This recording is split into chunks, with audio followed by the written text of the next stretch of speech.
Morning, folks. Jay from Cold Nights here.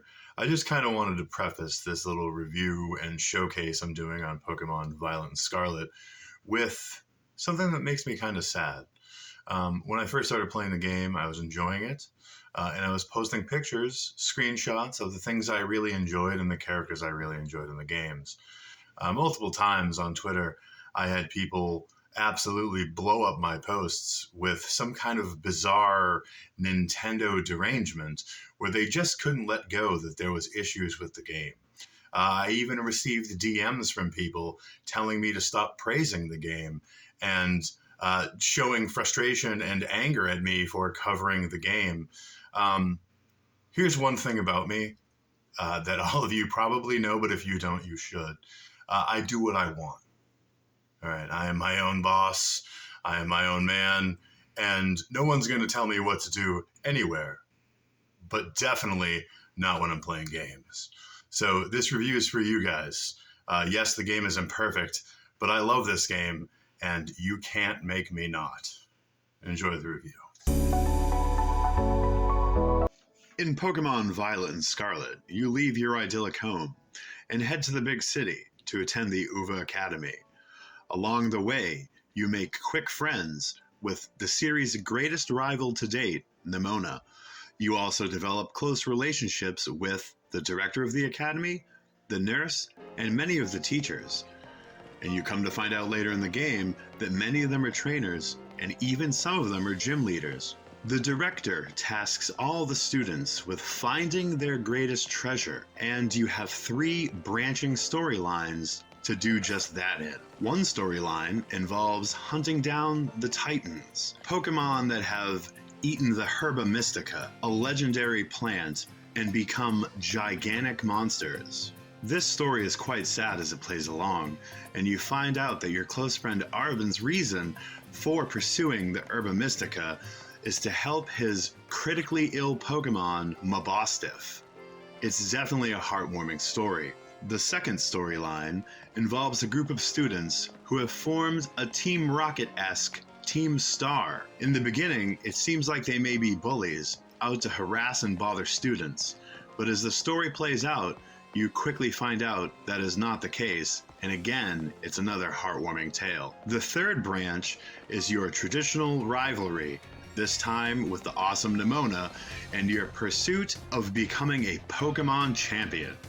You will go through all of the gyms in the area and eventually earn your way into the Pokemon League, where you will face off against the Elite Four, the champion, and then the penultimate battle against your rival.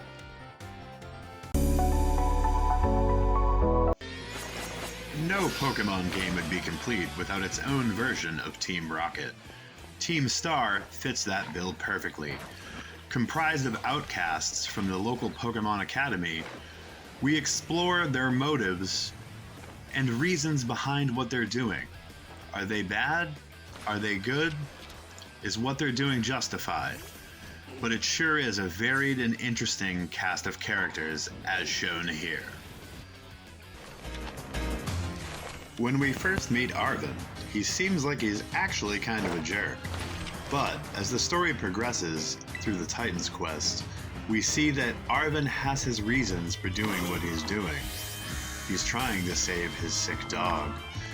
There's also quite a deep exploration of the relationship between him and his father that also has a rather sad ending. I'll avoid spoilers, but it is definitely a heartfelt story, and Arvin is a wonderful character. Geeta, the powerful and successful champion and chairwoman of the Pokemon League, is probably my favorite Nintendo character ever. Nemona is probably the best rival I've ever seen in a Pokemon game as well. And well, here's the other awesome cast of Pokemon trainers and gym leaders.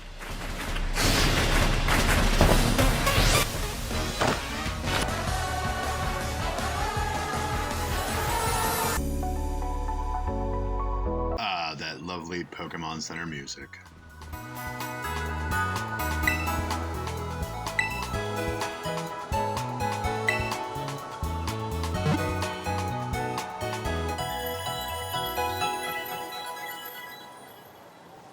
As per usual with Pokemon games, gameplay revolves around turn-based battles where you battle your monsters against other trainers' monsters. These battles are quick and responsive, and especially during these, I found very few bugs or any issues.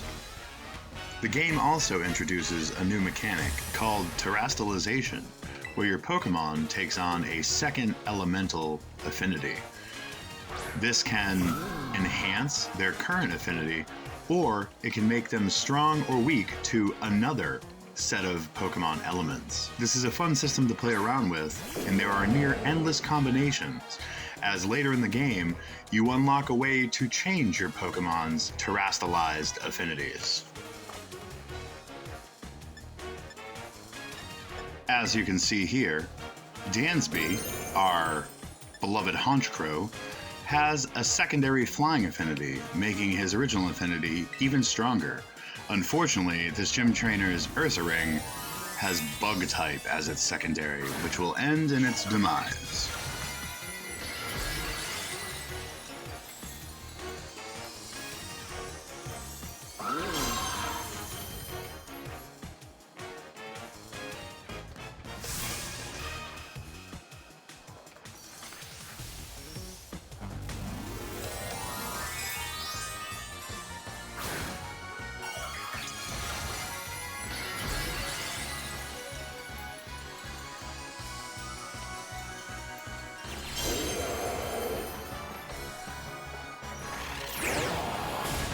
It should be noted here that the game has incredible musical accompaniment.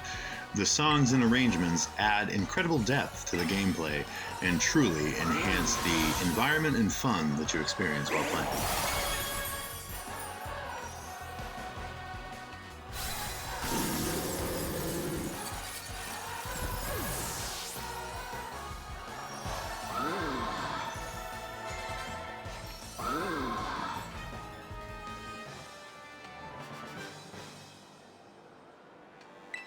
Experiencing a Pokemon in a truly open world adds a brand new depth to the traditional gameplay.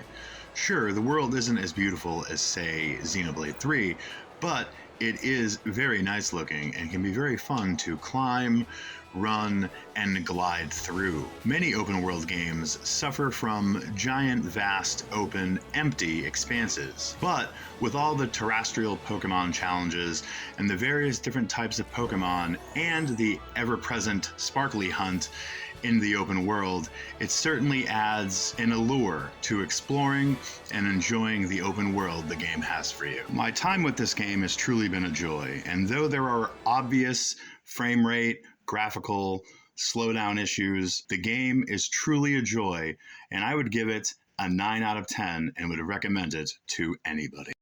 In conclusion, I would just like to say that it's important that we let other people enjoy games the way they want to. The fact that I love this game does not make me a Nintendo fanboy, a sucker, or a Chad. It makes me someone who loves Pokemon and just happened to enjoy the hell out of this game.